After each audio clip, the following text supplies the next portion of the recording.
वज़ीर-ए-आज़म शहबाज शरीफ ने Bangladesh nationalist party के चेयरमैन तारिक रहमान से टेलीफोन पर बात की। आम इंतखाबात में उनकी पार्टी की तारीखी और शानदार कामयाबी पर आवाम और हुकूमत पाकिस्तान की जानिब से दिली मुबारकबाद पेश की।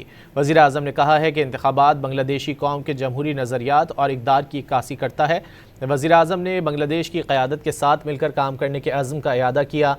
वज़ीर-ए-आज़म ने तारिक रहमान को पाकिस्तान का दौरा करने की दावत दी।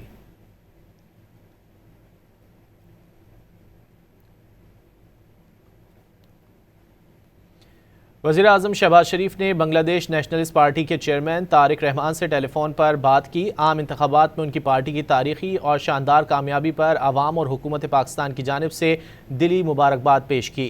वज़ीर-ए-आज़म ने कहा है कि इंतखाबात बांग्लादेशी कौम के जमहूरी नज़रियात और इक़दार की अक्कासी करता है। वज़ीर-ए-आज़म ने बांग्लादेश की क़यादत के साथ मिलकर काम करने के अज़्म का इआदा किया। वज़ीर-ए-आज़म ने तारिक रहमान को पाकिस्तान का दौरा करने की दावत दी।